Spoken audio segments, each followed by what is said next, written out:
Welcome to Radio Espial EP62. This is pretty much our end of year episode. I'll be joined by Brian shortly as we go through some of the cases. This is really what we're trying to do here, is do an update on about, I think we have about 6 or 7 cases that have had developments throughout this year. Some of them prominent cases, actually I think most of them prominent cases, and we're just going to sort of summarise them for you. As we reach the end of 2024 with this episode, we thought we would just take a look at some of these cases we've covered. The first case we're going to cover is the case of Jo Dullard, Josephine Dullard, age 21.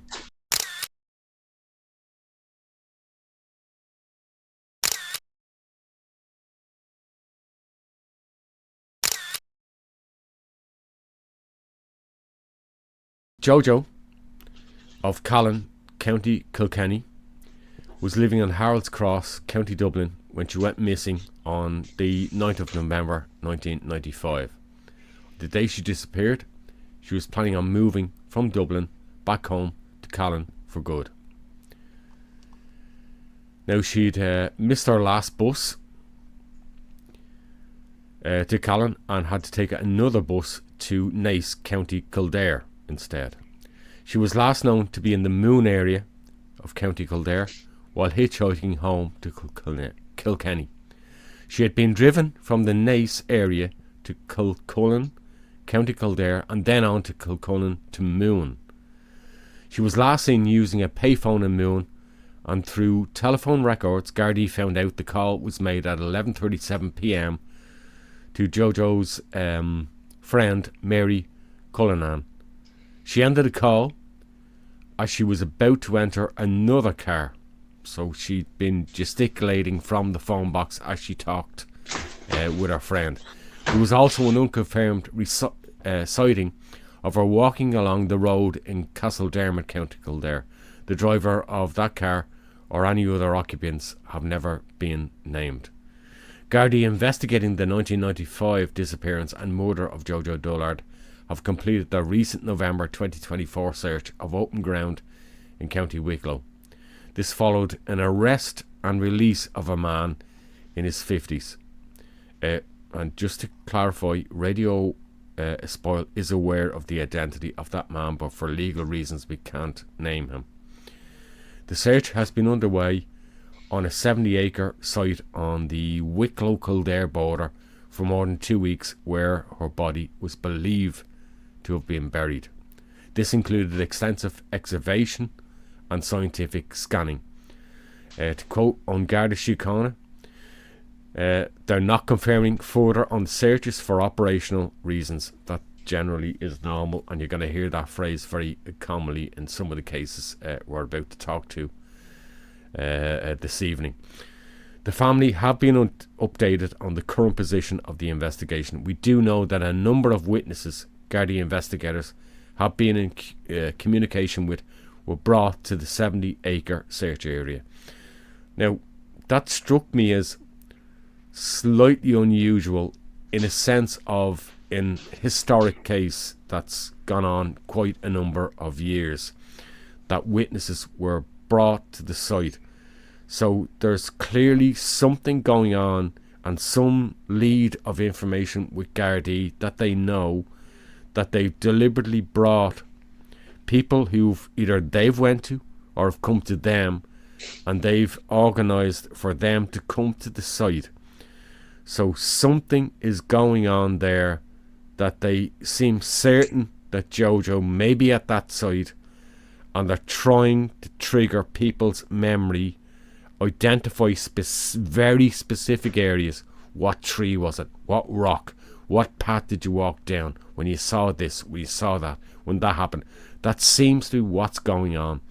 But a 70-acre site, that's still very extensive, and it seems that that's what's going on at the moment.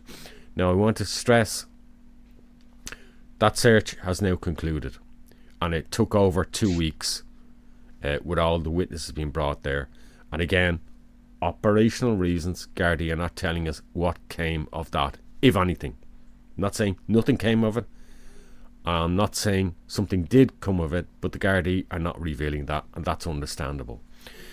Now, since 2020, nearly 800 recommendations were taken by the dedicated investigation team based at Naas Garda Station under the direction of the Senior Investigating Officer, assisted by An Garda Síochána Serious Crimes Review Team, GSCR. Links to the Jo Dullard case and subsequent updates are listed below in the description of this episode. Again, you're going to hear us make reference to that. Please, if you're going, where's that? Where's this? Description below the video. Go through it. You'll see a name of a case you're interested in, and all the links will be there. So just press the relevant link and it will take it to more information. Now, Brian, before anything you want to say on the Jo Dullard case and those recent developments? Yeah, so hopefully, again, that's what I always say, hopefully something gives there. And yeah, that is a lot of land, 70 acres. I think back to, where I grew up now, like, and most of the farms were about 40 odd acres, so it's about the size of two of the local farms where I grew up. And just thinking back to that, that's a fair old area to go through. Like, I mean, I've seen land. Back in a previous life in Ireland, yeah, I was thinking of moving and living in the country, and I remember looking at properties, and you'd have a house in Meath, Longford, Louth, places like that, out in the sticks, middle of nowhere, yeah. And you'd go, and it's got an acre or two of land, and you'd walk out the back garden and look at it and go, oh my God, you could have 10 horses here. It's 5 times the size of any place that if you grew up in a suburb, like it's... we forget, when you grow up in the suburbs, the amount of houses you can put into 1 acre of land is half a housing estate. Yeah. And as well, a small housing estate. And when you consider here as well, like that, this is kind of almost fingertip stuff that they're doing. Yes. So you're kind of, and that's that's like, it's almost needle in a haystack kind of stuff. So I understand why they were kind of bringing people in to try and trigger things. Like, I don't know the layout of that land. Is it how many fields it's divided up into or anything like? But you look at, I can visualize what 70 acres look like, and it's bloody. Yeah. It's don't underestimate it. Big expanse there, like, no, But I guess, like, hopefully something gives. Remember, this guy now was in his 50s. He would have been in his 20s back then as well. So I think that's how long ago the case is. I mean, sure, Jo herself would be pushing up on 50, should be 49 this year if she was still alive, like, So I don't know. I really hope this gets sorted and resolved now. Like, I know they haven't found something with the search, but that it triggers something somewhere. And something that they aren't telling us that they found, no matter how minuscule trace. We're obviously we're not necessarily talking about a body, but maybe other reasons that have led them to certain sites. A belonging, a keepsake, something DNA wise, has linked that can further develop the case. That's all we can hope for, but as always, we will keep you updated when we can on the case, and if something develops, we'll let you know. Now we're going to move on to our next case, and please, there is no specific order in it. Before people start to, why did you put that on for? I've dealt with this before. It's just the way it is, what it is.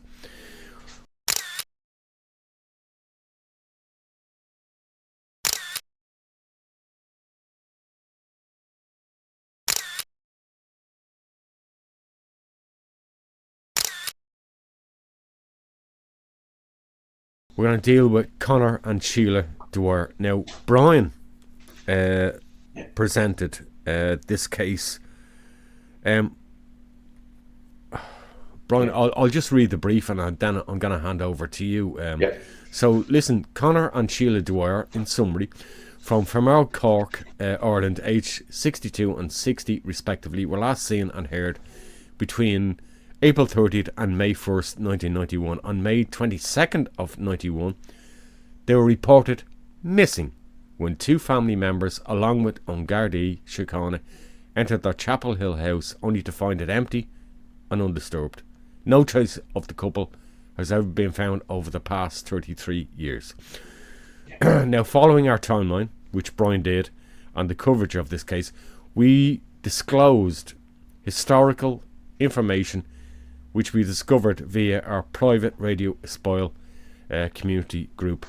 Link in the description. We're not hiding it from you. It's free. It's just a click to join, and there are things we share in that private group that for legal reasons we can't share here, but after let's just say checks, we opted that we can now share some of this information. Brian, I'm just looking at the first that News Digest piece. That was the property of missing couple sells for 107,000, 107,500. This was one of the questions we had when we did the timeline, wasn't it? We weren't quite sure house, land, property, the timing of when it was sold and what the prices were. Do you want to take it from here? Yeah, I was curious. The land went for a lot more than the house there as well. So it was so the land was more than double the house there. So that was strange. I mean, as well, like they've been missing for 6 years at this stage as well. Just at the auction number 4, Chapel Hill, a 2-story end of terrace house with 2 bedrooms and a living room, fetched 30,500, while remember, we've just been talking about size of land. Third of an acre, One-third of an acre belonged to the couple, Briscoe Terrace, which was across the way. I think we previously showed you a photograph in the timeline of where that was. That was just a site. There was nothing on it. Just raw site, rough, ready raw site, and quite hilly actually as well. Yeah. So it would take some effort to do development there. 67,000, almost more than double the price.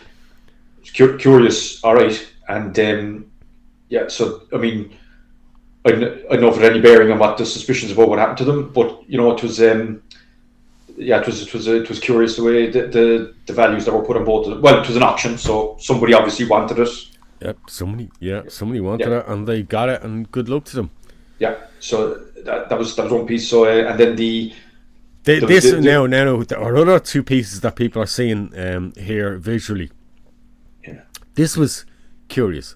Now, I want to emphasise, and I'm going to say it again in a few minutes, we're not suggesting this necessarily has anything to do with the case, other than what we're trying to do is bring information to you post-timeline that we didn't have at the time when we did the timeline. Yeah. And we're bringing it to you because we think it's relevant, something to consider, but we're not suggesting it has necessarily anything to do with the couple's disappearance. It may or may not have. It complements the timeline. It complements the timeline. That's all we can do. It's not for us to make judgments on it, but you make up your own mind. Brian, do you want to take this? Knocking doors, exasperating, says Justice. And then fair my man, exalted local youths, and people are going to go, What's going on here? I think it was the guy, the neighbour touched on it there. He kind of looked back at it kind of fondly, but I think, there was a bit of the runaway knock stuff going on, and a few things with youths there where, the couple of them got a couple of clatters off Conor Dwyer. No, the full circumstances, they said there was provocation, and the second one there, and so on. And I was just saying to Mick, I couldn't realise, I did mention a Redditor was talking about Fermoy in the context of people not opening up and that kind of thing, and I did wonder, like his dad had said that Dwyer was known to be weird. I did wonder was he, because that timeline would fit if he was the guy's dad and this was the late 60s, was he one of the guys who got a clatter off Dwyer and didn't like him after that, or did one of his friends or something like that? But anyway, again, who knows to say that's it. But Yeah, so obviously he wasn't too happy with some of the youths and their carry on there anyway. Yeah, and just to clarify, if people are a bit, basically, we were all kids. Yeah, we all got up to a bit of crap and messing, in the neighbourhood. Basically, there were kids going, what was the old game? Not kick the can or knock the door or whatever it was called. Kids would go knocking on a door and then he'd run away. Okay, and this was starting to piss off some of the neighbours because the kids were at it on a constant basis, and Conor started to get a bit more proactive, shall we say, in the neighbourhood. And in short, he caught hold of one of the lads and he gave him a bit of a feckin' hiding, and told him to quit the shit. And there's a touch of the Brian Cloughs about it. Yeah. Hey you, come here to you, I'll teach you a lesson. And basically, maybe thought that evening, whoops, did I go a bit overboard? And in fairness, he actually went to the Garda station and said, could have won a hold of those kids that are knocking on doors that the neighbours are complaining and phoning you about, and gave a bit of a hiding tonight. And I don't think there'll be any more trouble. And there wasn't, except of course the Gardaí had to follow it up, and of course Conor did get hauled into court over the matter, and the judge was quite understanding, Brian, about the whole matter. Perhaps his neighbourhood was also getting a bit peed off with kids knocking on doors. And to be fair to Conor Dwyer, he did give, when his own kids were at it, he put a stop to that as well. Like, so I think he was live by his own standard there, like with his own kids as well. Like. But I think the point we're emphasising is that Conor came across as quite a conscientious man and concerned about the sense of, this is where I live, I want it to be this way, and if anybody starts a bit of messing, I'm going to come out here and, hey, give it up, we have a certain standard here. So there's a sense of Conor, social mindedness, I think. Social mindedness. And I think that's what was going on there. Now, the other thing we wanted to, look, no one is saying that because somebody had a traffic incident that it somehow ties them into anything else. It's one incident, It's one incident, but we're mentioning it because we know, and we've kept saying in this case of Conor and his wife, and the Dwyer case, that if you find the car, you will find the couple. If you find the couple, you will find the car is with them. We've always said that. The reason why we are disclosing this now is because it's a sense of a driving conviction. It's an endorsement, and we know that Conor loved cars, so much so that part of his work role, working for a German businessman, was to look after a very private and expensive collection of cars. So we know, and particularly from the slightly rare car, or somewhat rare car, the Toyota that he drove, he liked his vehicles. He was very proud of them. But there had been an incident, an endorsement on his licence. And an endorsement, of course, means that potentially for a period of time you're not able to drive, and that wouldn't have been easy for him. Brian, do you want to make any mention of that? Yeah, I see. And it was a Merc, so if he was working for Wolf at the time, and I'm not sure what date was that again, Mick, that one? Do we have the exact date on that one? Should have checked beforehand, but and it was a bit away from home as well. This is Carricktool. We're going back quite a while, but I'm almost certain he was. This goes back. That wasn't his own car. I think that was somebody else's car. Mark so driving for someone else. And funny, it's it's Carricktool, which is a good bit away from. It's still East Cork. It's kind of more closer to Middleton, but it's whereas Fermoy is northeast Cork. So that's a good bit away from home there. To be good many miles away from where he was, like where they lived. So it's away from home. So maybe it was a strange place or whatever that he wasn't used to. And it is funny how the other thing with this case that there was a connection with Aherla, which is more closer where I grew up. Actually, it's about Aherla's about the extent of what you could call kind of the locality of where I grew up, and really it's about maybe 10 miles, less than 10 miles from where I grew up. I remember even like when I worked for a neighbour's farm, there was a neighbour rented a farm out there, and another neighbour. I remember we were getting bales of hay and stuff from there. Like, so it's about as far as you could call for the locality for where I live. But again, a long way away from Fermoy as well. That bit about the quarry, and there was nothing further about that. But anyway, so he got around anyway. I suppose that's the point there. Carricktool isn't local to Fermoy, like. Yeah. And like I said, this was that endorsement came from. It's like that classic rear end incident. Somebody maybe just not paying attention and rear end somebody, and then somebody makes a claim against them, and it goes to court and what have you.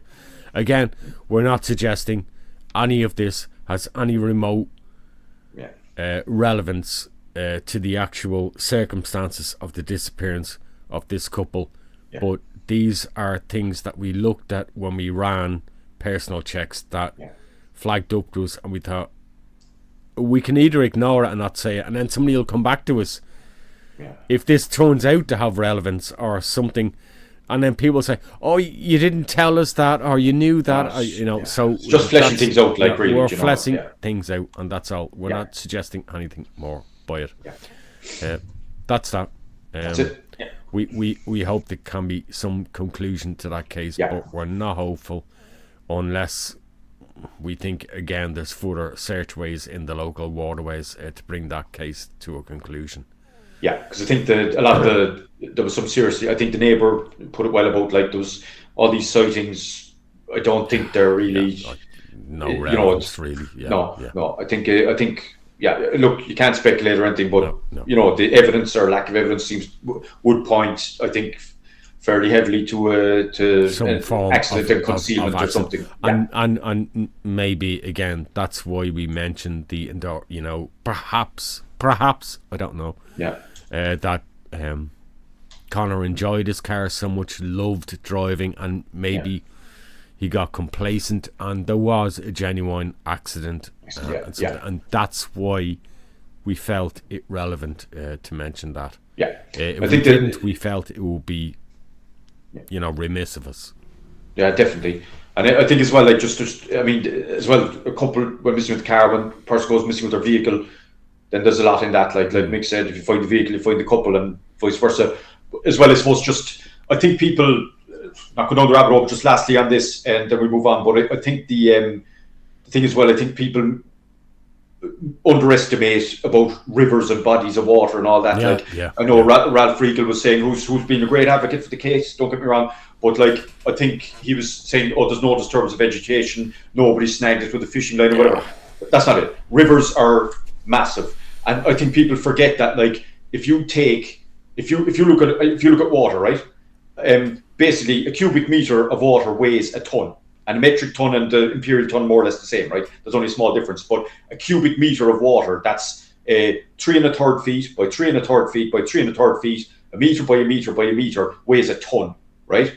So if you have a 6 foot person and that much around them, that's 2 tons. You look at the size of a car. Then if a car is, say, I don't know, 5 foot by 8 foot by 6 foot or whatever, like, there's a lot of water. Tons of water can drag that down, submerge it, sweep it along to downriver. There's water is you've seen all these tsunami footages, and like I said, just bear in mind a cubic meter of water weighs a ton. Like, so if you're surrounded by several cubic meters, it's several tons. Like, and that can move huge amounts of things, bury huge amounts of things, and shift the beds of rivers and so on there as well. Like, that's it. Right. Our next case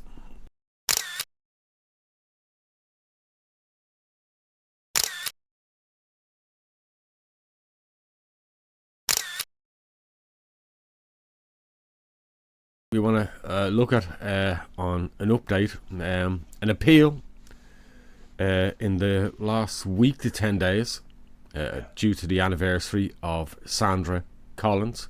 She was last seen on the night of Monday, December the 4th, 2000, at approximately 11 p.m. at the county kitchen premises on Georgia Street, Killala, County Mayo. She had bought chips in a local takeaway.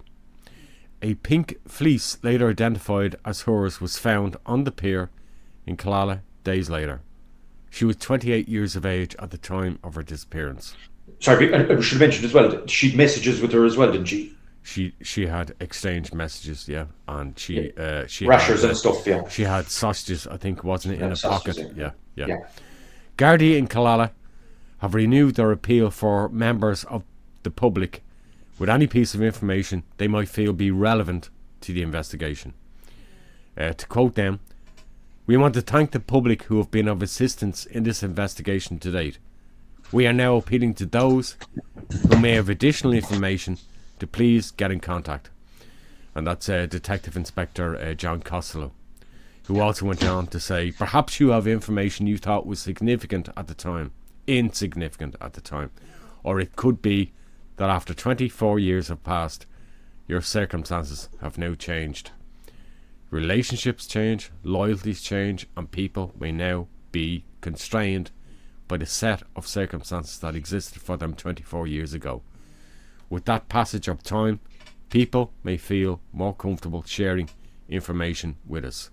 There are links to this Sandra case and timeline in the description under this episode. Brian, the Detective Costello there, again repeating something that you're going to constantly hear. We've already mentioned it once or twice. You know, there are people out there with information, know they have information, and they know deep down in their own hearts they have not come forward with it. Yeah. And it's not because they think it irrelevant. It's because they know it's relevant, and that's why they're not coming forward. Yeah. And like Killala isn't exactly a sprawling metropolis either. No. You know? Everybody knows everybody. Yeah, exactly. So yeah, again, same thing as before. Just hopefully something gives in this case, because there's, you know, conflicting information there and everything. And I think, yeah, she's good. There's the family being good for pushing it and advocating it there as well, and her cousin, particularly Patrick, Patrick Collins, and Mary Collins Dempsey as well, and she's actually with other cases. Cousin, she's kept things out there with other cases as well that that get deleted out of the press, and that she's thrown a couple of things back out there as well, like with some other cases as well. So she's dedicated to this. So hopefully they get justice for Sandra Collins there. Yeah. So where we are with that case is essentially, I'm afraid for the family, that we are where we are, and the Gardaí currently, the situation with them and the GSCR team and the current active investigators are reiterating what they've said pretty much last year, that there are people out there with information who know what happened that evening, and information was shared and disclosed to them, and they are not coming forward, and they are aware that those people exist, and those people need to come forward. Yeah. Okay.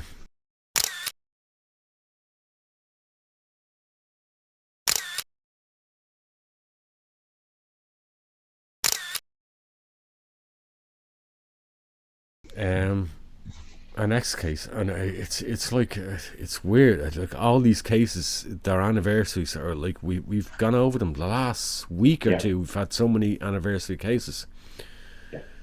Trevor Deely, my God. I know.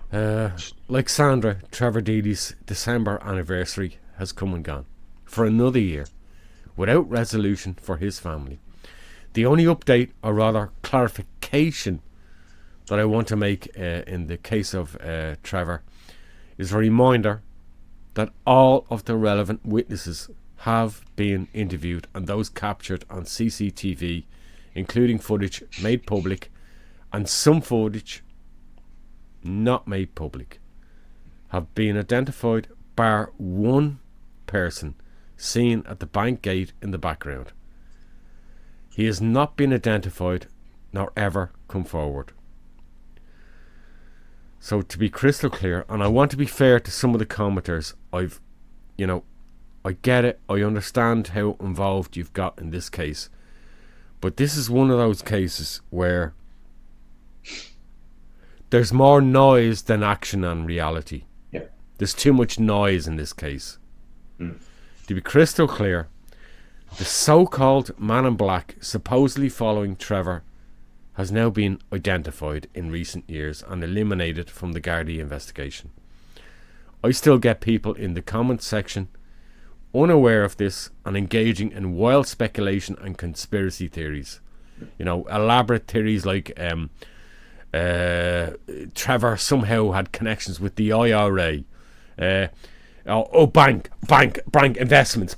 We don't like banks, so therefore he must have been involved in some dodgy US fund investors. And of course, dodgy guys hanging outside the bank. They were going to do a bank job.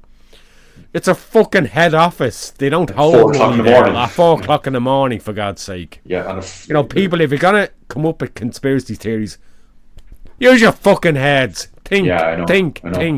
Stop being so damn stupid. But the strange one with this, I mean, unless somebody see more of the footage, but I never thought they looked like the same guy, to be honest, because I thought the guy following him looked a lot more kind of erect looking, and then the guy looked more squat in the game footage, unless there was more footage there that they could... Originally, the assumption was man at gate, man following, logical, same man, he came out, but it's become very clear through found him, talked to him.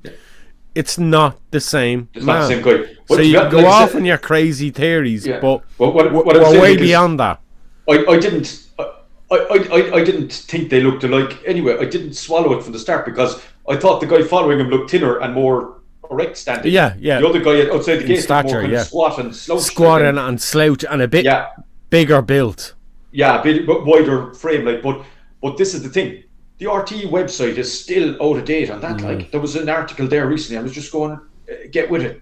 This still didn't seem to. Whoever wrote it didn't. Yeah, there's so many things on the Trevor case that you look at, and we've even found this. In fairness, on Gardaí's site, there's so many things that, as we finish up for 2024 and do our own internal house cleaning and finishing up on cases, there's a lot of people out there in more senior positions that also need to do a bit of fucking house cleaning on websites and missing person.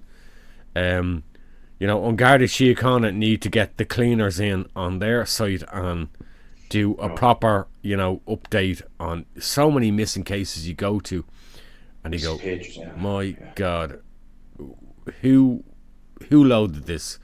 Who last actually looked at this and went, shit, this needs to be updated? Yeah, it's shocking. It's the thing, and some of the page, there might be a couple of pages as well with information that doesn't tally, and some of them there's huge holes, like dates of birth, ages, and that's critical. That's critical, in basic critical information that is wrong and was wrong from the start and was never corrected. Yeah. Sure, even the Dean Roach case, one of the cases you covered there during the year, it just says what he was wearing. It doesn't say he was from Kilkenny. It doesn't say that he went missing in wherever the place that he was last seen at. It just says he was wearing a tracky bottoms and runners or whatever, and that's it. And it was, the things like that. It should be, there should be, the person, their appearance, where they were last seen, and where they usually lived, and when, etc. So there's a standard almost checklist of the information that you want there. Yeah. With Trevor Deely, it's sadly like he's another guy now who he was 22 when he went missing, and no, there's 24 years have passed, so more time has passed since than his lifespan. Yeah. And again, I actually, funny enough, first, I lived in Dublin at the time. I just moved to Dublin. That was my first IT job that time as well. And I remember the posters up and all that, and it was some of the rumors as well. Like there was and I hope people could know these or not, but there was one rumor about he was kidnapped by a homosexual gang and this kind of thing, and there was all sorts, and I think because it would have been, it was frightening for people. I think at the time that a guy could just go missing like this on his way home, so people did come out with these theories and stuff as well. But I mean, it's human instinct, isn't it? If something dramatic happens that takes hold of a nation's emotions, imagination starts running wild when we don't immediately get answers. What happened to him? What happened to her? And then the imaginations start running. Then the conspiracy theories start. Then the stories get created. And then the conspiracy theories turn into stories. And then the stories start to become presented as news and factual. And then the news becomes factual that were started as rumours and stories. And then it's so difficult to undo all that. And we see that so much in a lot of cases. Yeah, these things can take over. But fair dues to his friends and family. They did all the early work on that. They got hold of the CCTV. That would never have been found because it would have been erased. Yeah. That Milan, it's a Milano. No, I think that was a bank on the corner where that was. And and very sad that his dad died. Without ever knowing what happened. Yeah, well, let me pick up on that. So, Gardaí investigating the disappearance of Trevor Deely, who went missing 24 years ago this weekend, have investigated almost 900 leads as part of the cold case review. That's the GSCR team. Investigators have again appealed for anyone with information on the circumstances of Mr. Deely's disappearance to make contact. The 22-year-old bank worker, then 22 years of age, who was originally from Naas, County Kildare, went missing in Dublin in the early hours of 7 December 2000 after leaving his work Christmas party. In the years since, Mr. Deely's case has been revisited several times by Gardaí without success. And as Brian touched on there, sadly, Michael Deely, who we all got so familiar with on news items and the campaign for his son, sadly Trevor's father, Michael, long-time campaigner, he died in August this year.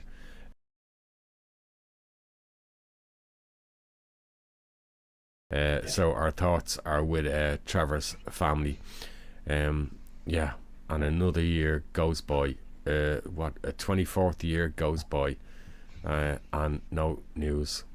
I wish we could do more cases where we can say this person has been found, this is resolved, but the nature of missing person cases, particularly the ones that we deal with, rare. I'm afraid it is rare. Often there is no resolution, and that's sad to say. Yeah.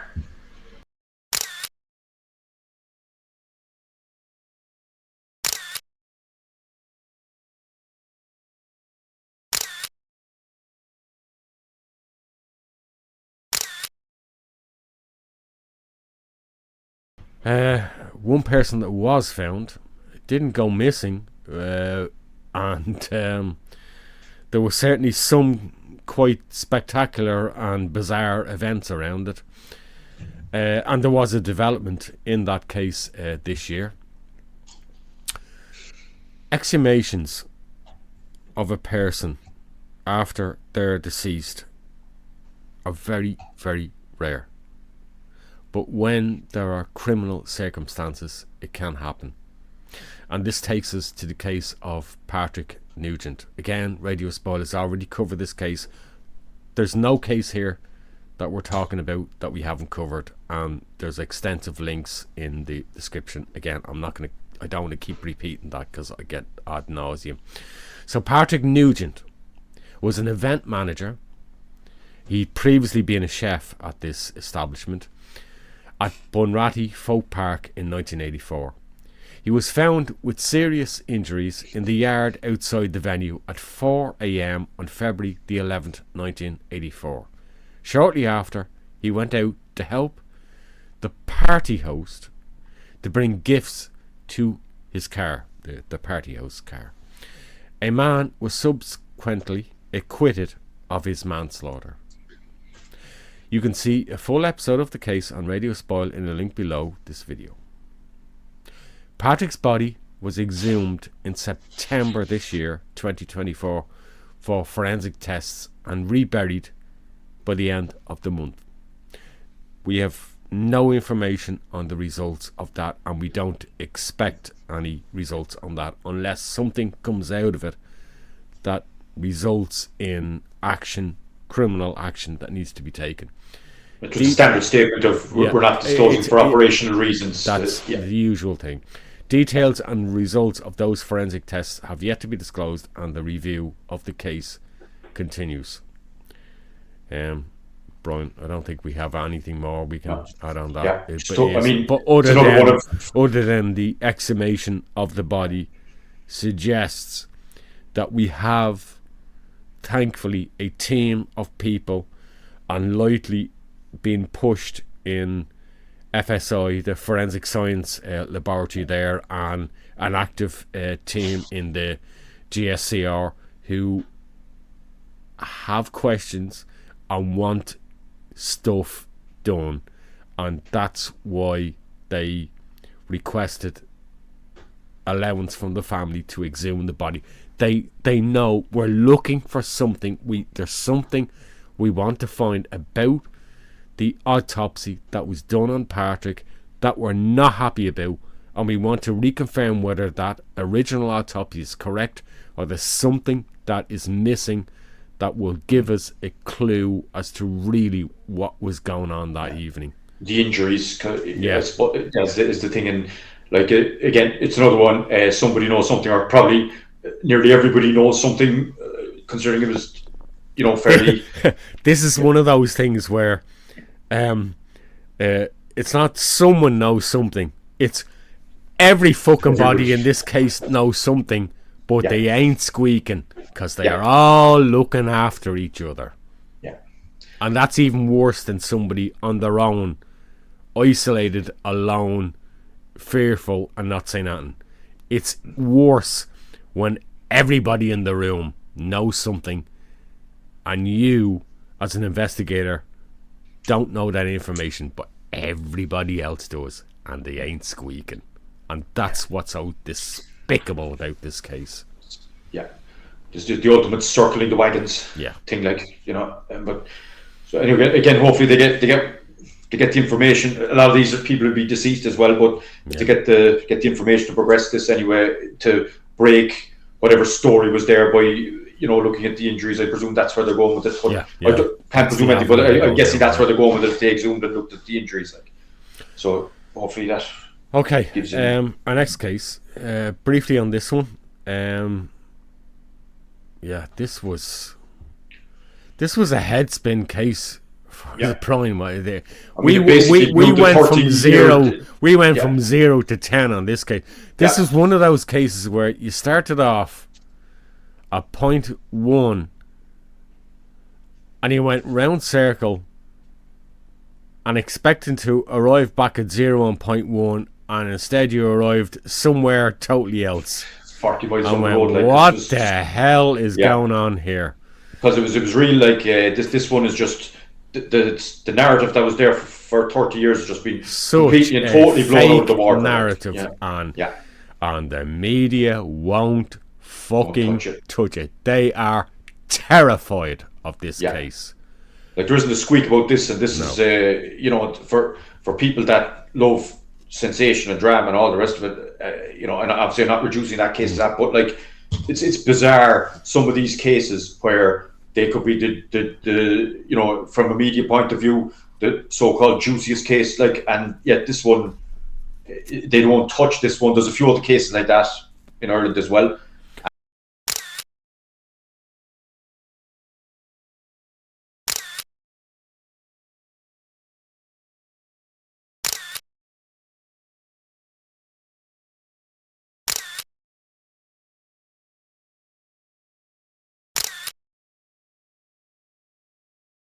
And the media won't touch him with I'll pull a challenge down tonight.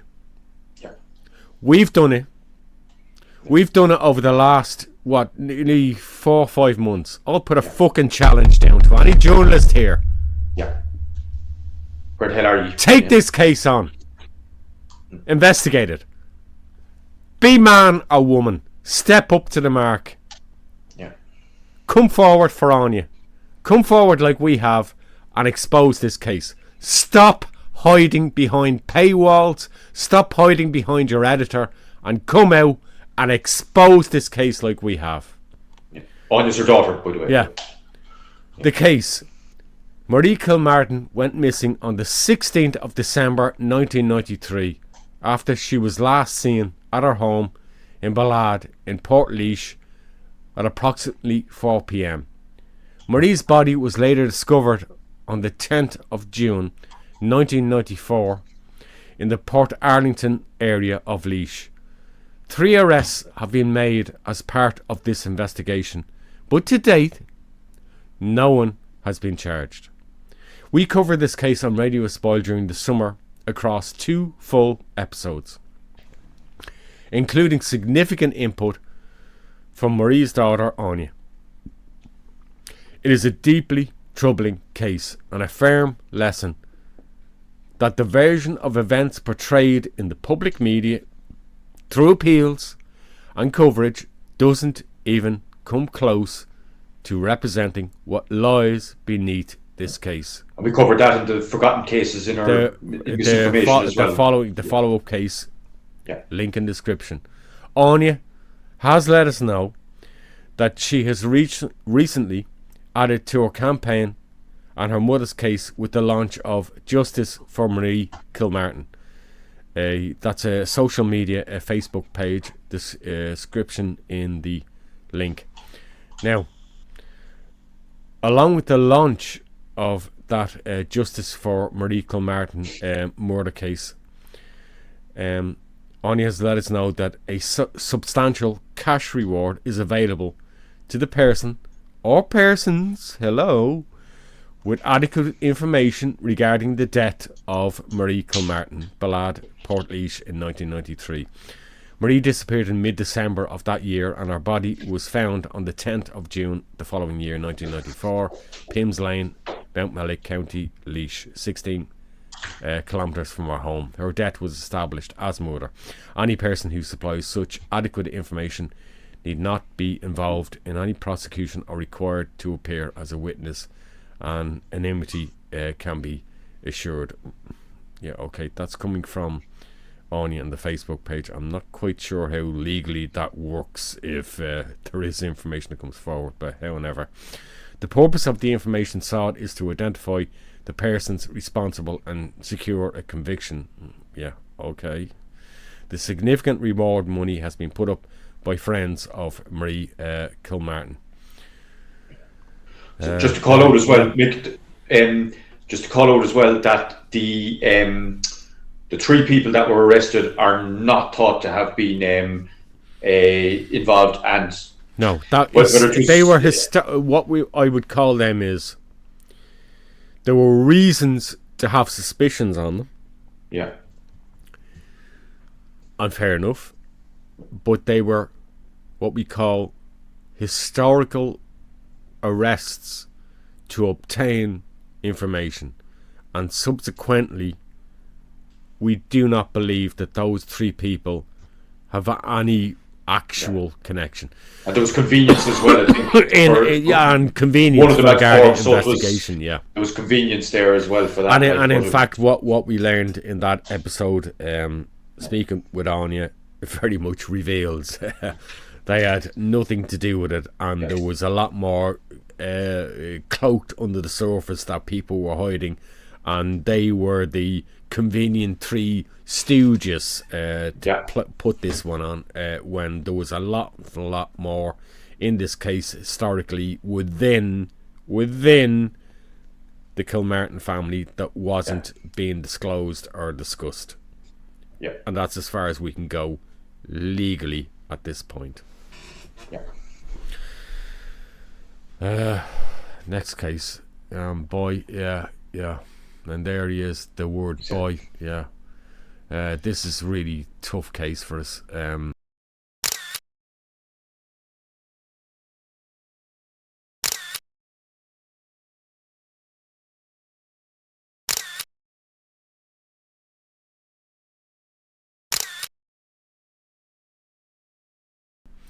And this is a case that, you've probably heard an awful lot about in the last few days. It's ongoing, developing. This is, and we have to be very careful about this case. Really, really, really careful about this case. There's no doubt that the disappearance and murder case of 8-year-old Kyran Durnin this year has been bizarre. Yeah. This all culminated in an eventual arrest of a woman in her 20s on Tuesday, December the 10th this year. A further arrest was made on Thursday, December the 12th. It's yesterday. And 2 extensive forensic searches in Drogheda. Kyran Durnin rose to national and international attention in August 2024 when he and his mother, Deely, were both reported formerly missing by a concerned family member. In reality, Kyran had been missing for almost 2 years when his mother left a note with family that she was leaving to take time out and get herself sorted. By September 2024, a slow and complex unravelling of a double missing person case became public knowledge with widespread national appeals in Ireland. Irish police finally tracked Kyran's mother down in the UK. During interviews, she could provide no information whatsoever to the whereabouts of her then 8-year-old son, if still alive.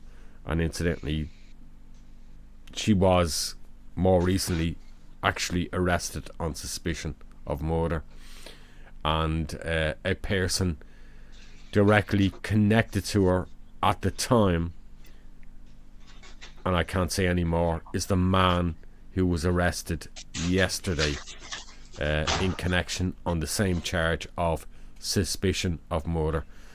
What I can say this evening is that Kyran's mother was released earlier during the week after a 24-hour detainment period. I'll say it. The ex-boyfriend, not the father of Kyran, the ex-boyfriend has now been released without charge. The investigation team quickly became suspicious and upgraded the missing case of Kyran Durnin to murder.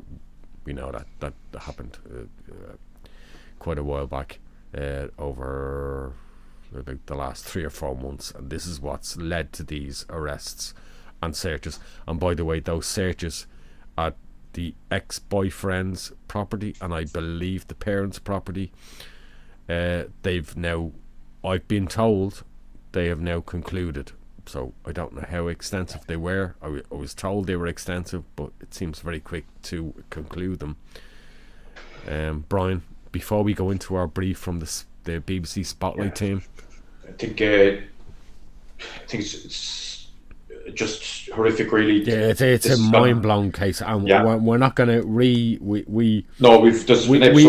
did our annoyance, and we got annoyed, and we went through the whole tussle and child, and even since, but like there's in the news now, the last week it said last month Tussle sent their report. I mean, that's a bit late, like. And then you have our Minister for Children, Roderick O'Gorman, said, the quote was, "From what I've seen, there are elements that are of concern in terms of the overall state response."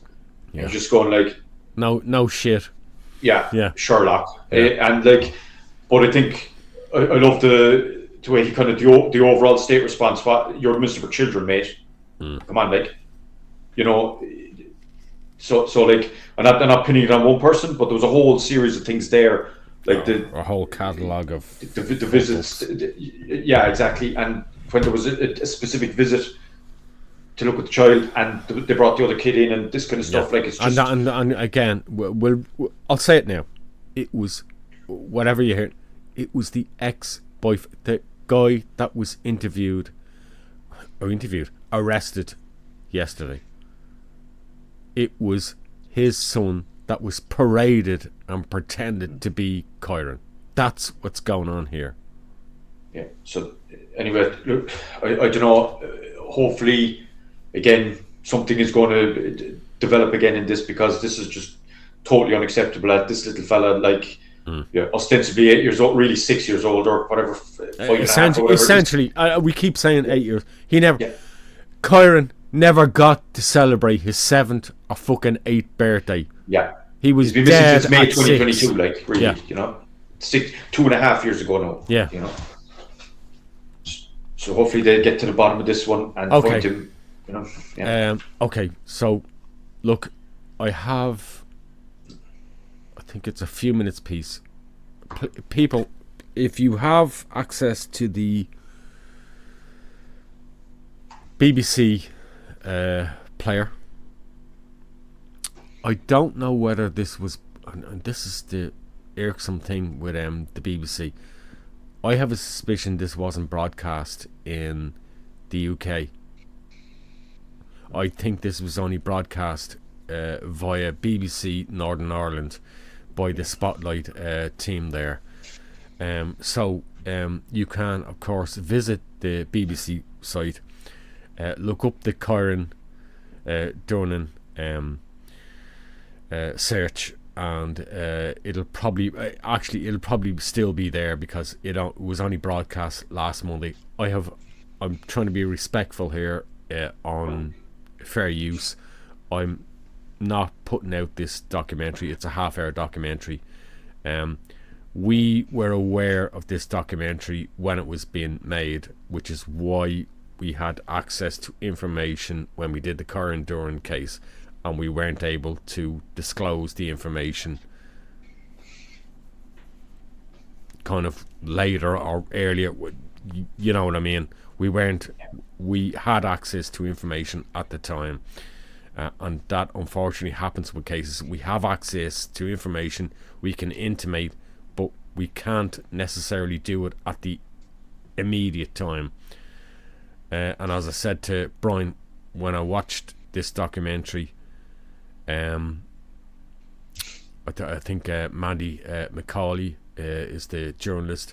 I went, well, there you go, Brian. That's everything we covered in the case last month, and now it's out in the public domain. Well, our stuff was out in the public domain last month, but this only corroborated what it was. So let's, with that, the following is a brief piece from journalist Mandy McCauley and our BBC Spotlight investigation team.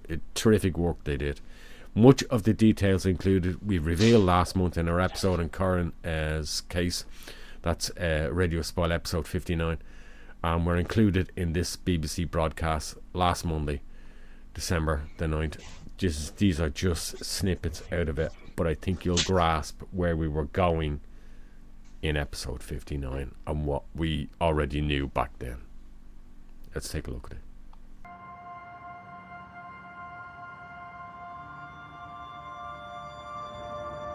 Concern is growing for a mother and her 8-year-old son who've been missing from their home in Drogheda for over a week. Sheila is 5'5" and a slim build with brown eyes and brown hair. Her son is 3'3" of medium build and also has brown eyes and brown hair. Rhonda was a lollipop lady. Yeah. And very popular with the kids in school. Yeah. I do, because she's the only one that can tell where Kyran is. Yeah. And he needs to come home. His dad is worried about him. His other granny, his uncle, yeah. They all want him home. The guards want him home. Please, basically, please come home. Worried sick about you, and Kyran. Your girls miss you. Last seen on Wednesday, the 28th, 11 p.m. Whereabouts was that? It was here. Oh yeah, leaving here or arriving? No. I was going up to bed. She was sitting down, and I said, "Look, it's 11 o'clock. Yeah. I had to get up. You know, we're up early in the morning." So you went to bed? Yeah. They were sleeping on the couch. But only the small Yeah. rooms upstairs. Yeah. I was absolutely gobsmacked. I was shocked to the core. I think, how could that be? Gardaí believed the last physical sighting of Kyran was in 2022.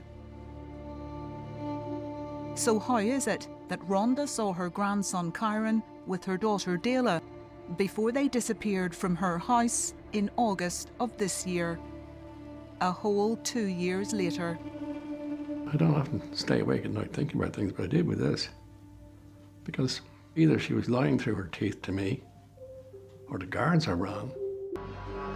I was told that there had been a meeting with Tusla and that a child had been at that meeting, but it was only later that a social worker became suspicious and raised concerns. So essentially, I was told that a decoy child had been brought to that meeting with the social services Tusla, and that really shocked me. We've learned that the Tusla meetings were not the only occasions in which Deely Durnin presented a decoy child as Kyran. This year, at the end of May, Louth County Council placed Deely and her children in temporary accommodation in a bed and breakfast here in Dundalk. Deely checked a young boy in using Kyran's name and date of birth. Guest house management have told us the boy who stayed there wasn't Kyran. Management have also told us that at one stage a man visited Deely at the guest house. He told a resident he was the father of the boy she had checked in as Kyran. He also told staff he was Deely's carer, but they didn't believe him and he was asked to leave. All our evidence indicates the son of a local man who was in a relationship with Deely Durnin at the time was passed off as Kyran in the guest house and at the Tusla meetings. We put these claims to him, but he didn't respond. I think there are clear suspects in this case. If someone is going to be arrested, what questions are going to be put to these people? What strategy is going to be put to these people while they're detained? And it's no good arresting someone on suspicion and having nothing to put to them. The guards have a good cause to suspect that it's murder. I learned something about Kyran's father. We've been told he had spent many months trying to get access to his young son, right up to the point at which Deely Durnin disappeared from her mother Rhonda Tyson's house in Drogheda at the end of August. How could Kyran have been in Rhonda Tyson's house that night if, as Gardaí believe, he has been missing, presumed dead, for 2 years? Rhonda, it's Mandy McCauley from the BBC. Rhonda, we have some questions for you. I've been trying to contact you. Rhonda, would you please talk to us? My property now. I've just had the guards here. Will you leave? Rhonda, we want to know, do you know what has happened to your grandson? Do you know what has happened to Kyran? We just want to know why you said that Kyran was in your home at the end of August when guards now believe he's been missing, presumed dead for 2 years. Did you deceive the authorities, Rhonda? I feel that this should be a watershed moment for child protection in Ireland. It seems to me there has got to be a robust, independent inquiry, a public inquiry, which looks at the broader non-criminal issues and looks at how on earth this can have happened and fundamentally looks at what needs to change in Ireland's child protection systems to ensure that this never happens again. Investigations and inquiries may yet tell how a child can disappear, with years slipping by before his absence is noticed. But any answers will likely come too late for Kyran, a little boy lost, presumed dead.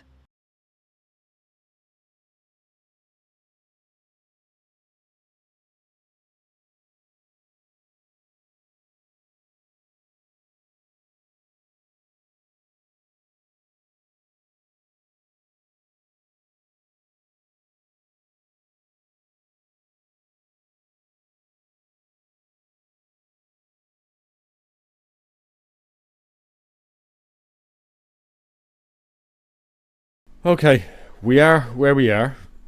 December 2024. Brian, we're staring into 2025.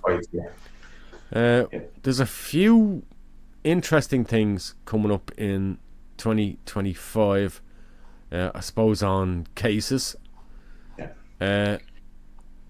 Probably, and it's the one case we haven't talked about this evening. But 2025 is going to be a very significant year for this case. I always think of this case in the same sphere of it, and I think it's going to happen when it happens. I think of it in the same sphere as the Joe O'Reilly trial case. Yeah, I know.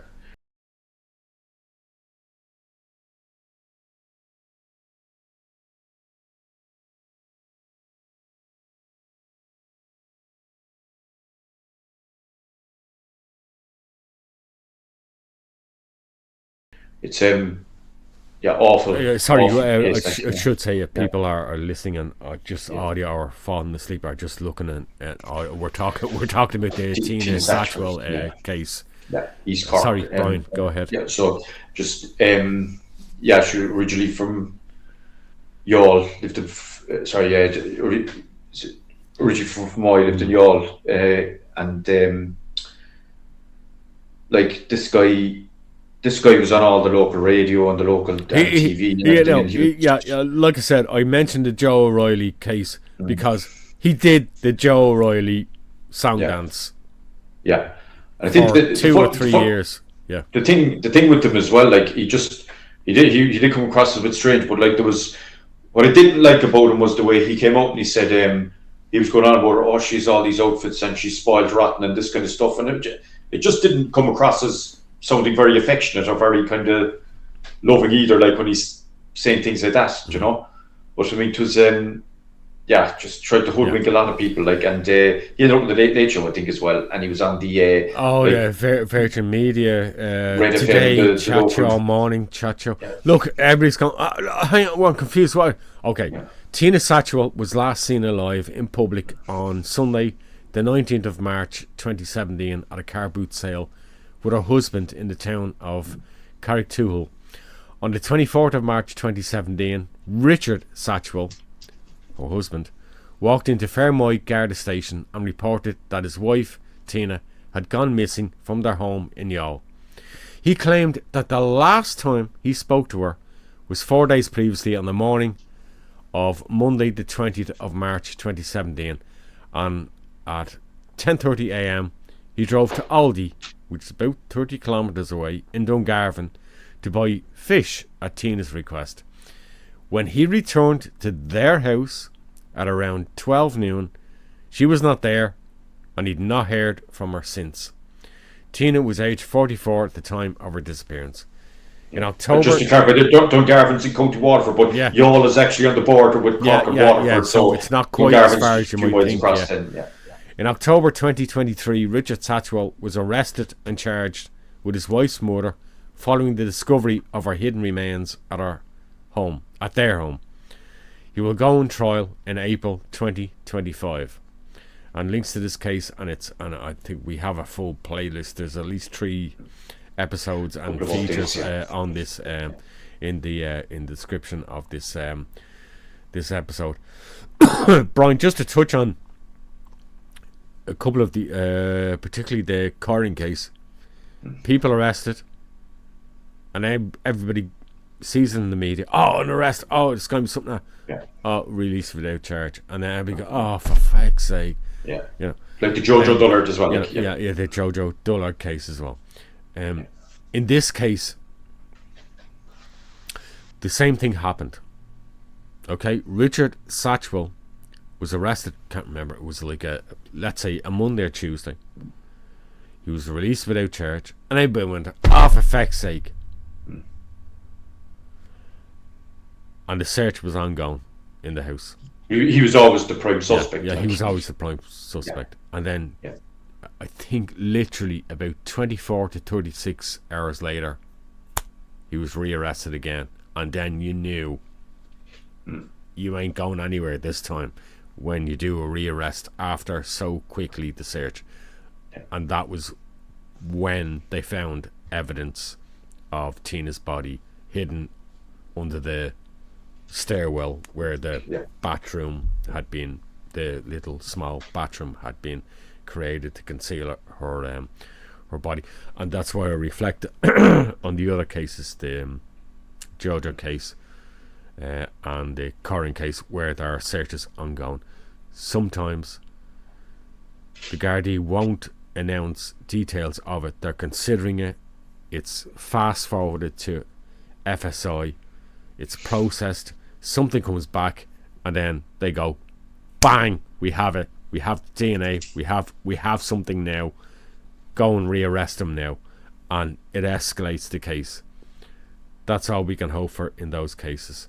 In this case, well, it was fairly blunt. They knew something had went under the stairwell. They knew there had been work done. The neighbours had reported it. Workmen had been in there and reported the work was done. They knew something was connected with that area, and they pulled it apart, and sadly Tina's body was discovered there, and that's why he was rearrested. Brian, any further points on that before we move on to her? Very, very sad case. And just my point there as well, just what I was saying a minute ago about him, the comments he made about it and so on, but being, from what others said, she was actually the brains behind the car boot sales there as well. The whole market thing, she really was the. Incidentally, Richard was predominantly a truck driver, originally in the UK. Then he moved here when he met Tina, and he did sort of courier work and truck driving work here.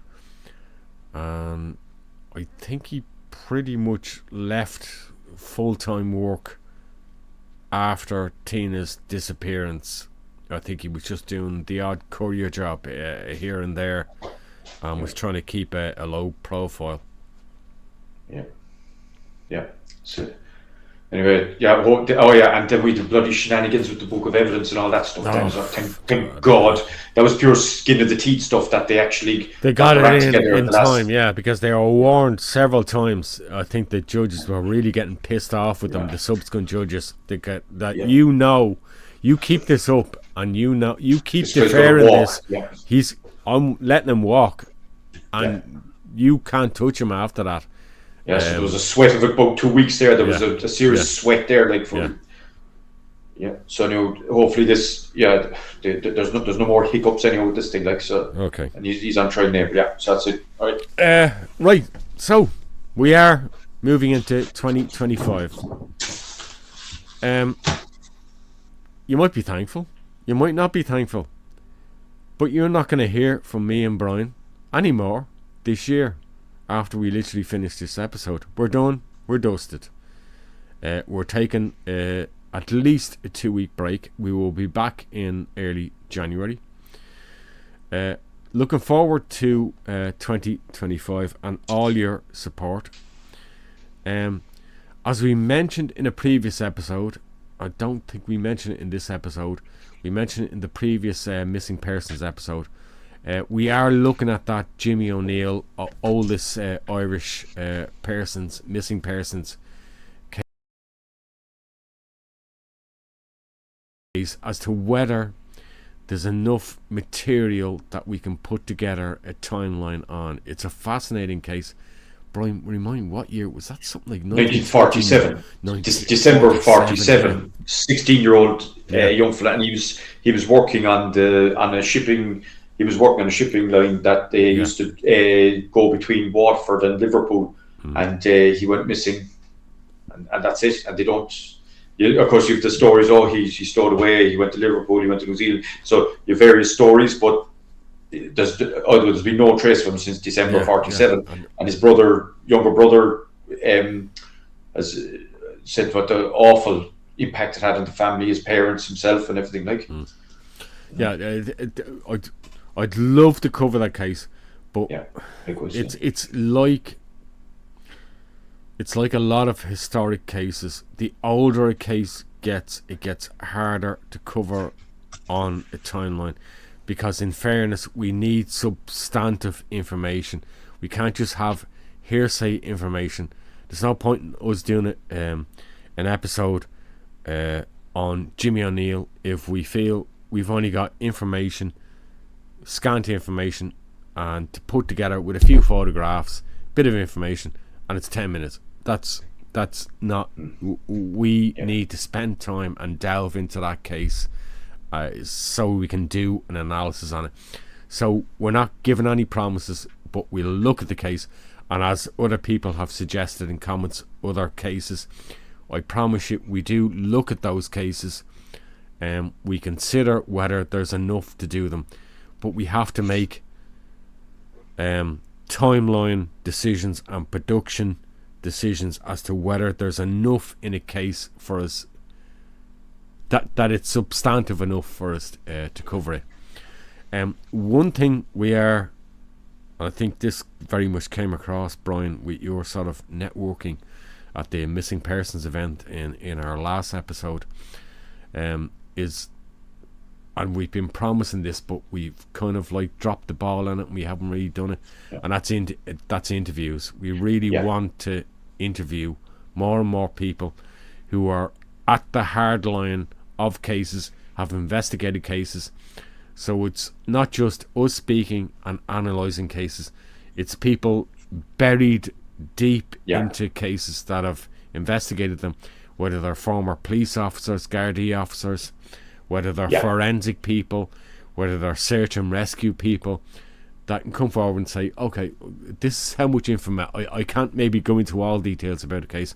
I know we're looking, and that's what we won't mention any names just yet, because we've got to do the perfunctory reach out. We don't want to in any way name anybody or put them in a position where they feel obliged.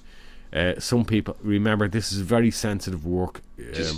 There's legalities around it, and certain people will just say to us, no, I can't, I don't really want to go into that. And so there's no point in us laying names forward. But I can certainly promise you that in 2025 we will have interviews. I don't know the format of how we'll do it. I don't know whether it'll be me interviewing a person one-on-one, Brian interviewing a person one-on-one, or whether it'll be both of us or kind of three heads together. Discuss. We haven't considered the format and what's comfortable, and it might change with certain guests. Certain guests mightn't be comfortable with that, but that's something we have to decide on. So we just got to get plans together, do the groundwork, and there's a lot of groundwork. It's very doing interviews of the nature of what we do. It's very tentative work, and it's not that we haven't done it before. We've done it before, and some people have told us, if you ever get around to doing interviews, I'd be interested, and other people have told us, no, I can't.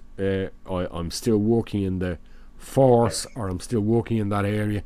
I can't do it, and we have to respect that, and that's fine. The other thing I have to keep and I forget every episode. I have to keep reminding that we do actually have, believe it or not, a Facebook community group, Radio Espial community. As always, links, I think there's a permanent link in the description for every episode anyway for it. We're looking for more uptake there, because there are things that we release there that we don't release here on this channel for legal reasons, and there are also snippets of episodes that we have not been allowed share on Facebook, that we've had to place on that private group community.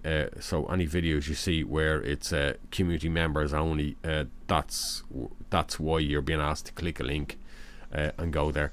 So I would ask of our 3,000 subscribers, please find that Facebook group community. It costs nothing. It's no effort. It's click the button. If you're not interested, it's fine. It's no problem. It's free material. Just free material.